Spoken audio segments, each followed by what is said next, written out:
Será que a Guerra Fria ela continua? Esse é um ponto que todo mundo quer saber, muitas pessoas se perguntam e inclusive é um debate muito acalorado dentro da história da geografia, tá bom? Bom, e para quem não me conhece, muito prazer, meu nome é Arnaldo Ridani, sou professor de Geografia e Atualidades aqui do canal Geoatual, canal mais informativo, crítico, que vai te trazer muitas informações importantes aí pro seu vestibular. Fala aí, vestibulando e vestibulanda, tudo bem com você? E vamos em primeiro lugar para o nosso contexto, que é a Guerra Fria. Bom, a Guerra Fria, ela foi a disputa de um mundo bipolarizado na antiga ordem mundial entre socialismo e capitalismo, tudo bem? Em um outro vídeo eu vou explicar se é comunismo, se é socialismo, o que é certo, o que é errado de se falar, beleza? Bom, mas esse mundinho aqui, ó, que caiu, esse mundinho aqui que você vê, pois é, ele é alvo de muitas disputas e principalmente de interesses geopolíticos entre as nações.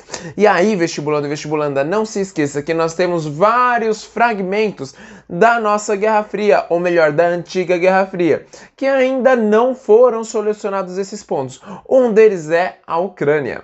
E aí nós vamos para as nossas evidências da geografia. E aí você vai falar, e nessa loucura que te dizer que não te quero. Como é que é essa música? Melhor parar, porque senão vai dar ruim, né? Então é o seguinte, vestibulanda, dentro dessa disputa da Guerra Fria, nós vamos ter vários países que ainda conflitam.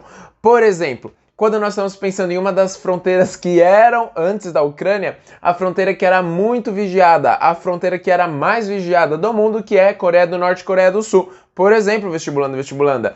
E aí o que acontece? Ali você tem uma clara divisão, onde você vai ter, olha só, Coreia do Norte socialista e Coreia do Sul capitalista, ambas influenciadas por distintos países.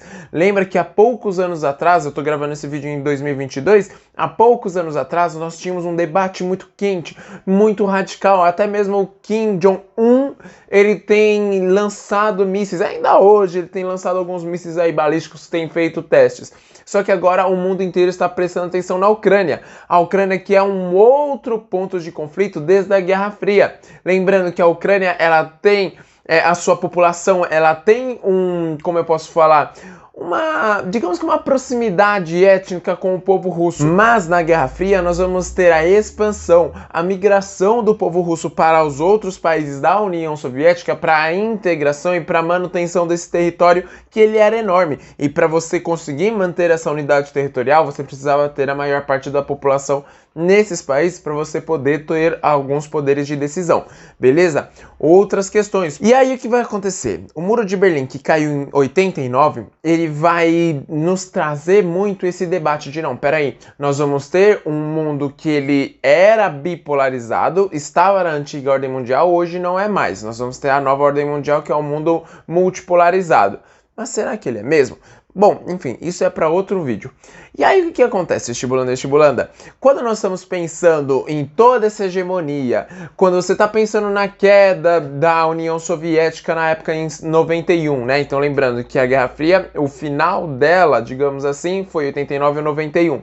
Só que ainda hoje nós temos resquícios. Um outro exemplo, a Ossétia e Ossétia do Sul. Um conflito separatista que ele dura até hoje. Beleza? E aí não se esqueça, você vai ter uma sequência de problemas. Por quê? Não, então peraí, os Estados Unidos ele vai investir em países que são a favor dele, ou então que estão à sua defesa, ou em defesa dos seus ideais. Então esses países eles podem se aliar aos Estados Unidos, mas então a Rússia ela pode defender os países, ou pode pegar um território para justamente defender os seus ideais, ou será que ela não pode? Ou será que os dois países eles não podem pegar e não podem interferir no destino dos países, dos outros países? Mas infelizmente o que nós temos visto hoje na Europa, no Oriente Médio, por exemplo, infelizmente é que não, os países eles não têm a liberdade, você vai ter uma ação direta, ou através de ditadura, ou através de guerras e conflitos. E aí, desde 2014, a Ucrânia ela tem tido várias manifestações, debates muito acalorados, por exemplo, quando nós estamos falando dessa questão separatista. Então será que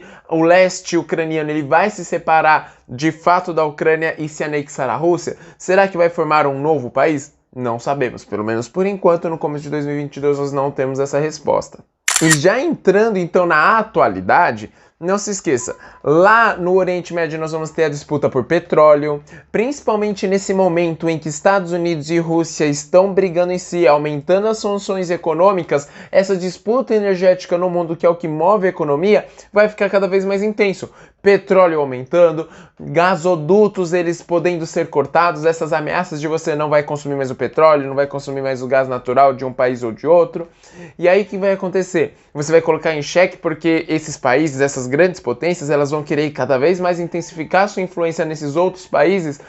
E será que então você vai ter uma possível terceira guerra mundial porque você vai envolver esses países mais periféricos? Até o que nós estamos vendo? Não. Por quê? O Biden, principalmente, ele não tem enviado as suas tropas dos Estados Unidos para a Ucrânia, principalmente para evitar uma terceira guerra mundial. Mas isso, querendo ou não, reflete a Guerra Fria, não é mesmo, vestibulanda? Sim, isso reflete a Guerra Fria, tá bom? Então, digamos que seria uma Guerra Fria 2.0? Não sei. Aí eu vou deixar para os meus colegas historiadores falar sobre isso, tá bom? Só que não se esqueça, por enquanto, nós temos embates diretos, tá bom? Na Guerra Fria você não tinha a Rússia, a União Soviética e os Estados Unidos atacando diretamente, tá bom? Eles investiam lá com as milícias e tudo mais, mas não atacava direto. Agora nós estamos vendo um cenário um pouquinho diferente. E não se esqueça, vestibulanda, que olha só, 2014 teve a anexação da Crimeia por parte da Rússia. Aí a Ucrânia ela vai ficar com o nariz muito virado para a Rússia. E aí desde então a Ucrânia está pensando se ela vai voltar a ter um armamento nuclear ou não. E aí nós vamos ter a OTAN ajudando, ou seja, a Ucrânia querendo se aliar à OTAN, um acordo militar que queria acabar inclusive com a União Soviética da época, mas querendo puxar a Ucrânia. Mas por que isso? Porque quando você pega no mapa a Ucrânia, ela fica com fronteira à Rússia, ou seja, os Estados Unidos e a União Europeia teriam uma base militar e uma arma nuclear bem na fronteira com a Rússia. Isso seria estratégico para um lado, e para o outro lado, lógico que eles não vão deixar.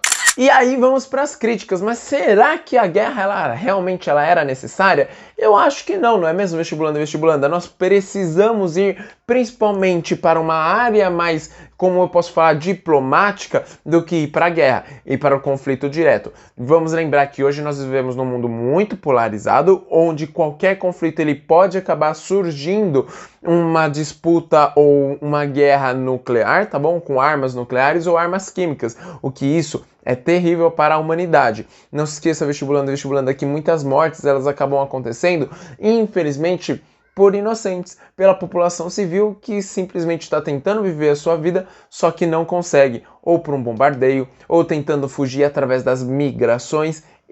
Cuidado, tá bom? Uma coisa é migração e outra coisa é turismo. Migração é quando você vai para um lugar e você não tem data de retorno estipulada, tá bom? Já o turismo, você vai para um lugar, mas você planeja voltar depois de um tempo, tá bom? Agora vamos pensar, e na Ucrânia, como é que fica a população? Será que ela vai pensar em voltar? Como é que vai ficar a Ucrânia depois desses conflitos? Como é que vão ficar esses territórios que foram bombardeados? Então, olha só, fazendo a nossa revisão, é importante de você ver que nós estudamos sobre o que é a Guerra Fria, foi o conflito entre União Soviética e Estados Unidos, União Soviética que defendia o socialismo e os Estados Unidos o capitalismo. Se chama Guerra Fria porque não houve combate direto armado, tudo bem? Houve troca de ameaças e corridas armamentistas, econômicas e por aí vai. Além disso, você viu que hoje nós temos esses fragmentos, esses resquícios da Guerra Fria. Então, é um assunto muito pertinente para o seu vestibular cair Guerra Fria. Cair, por exemplo, Segunda Guerra Mundial.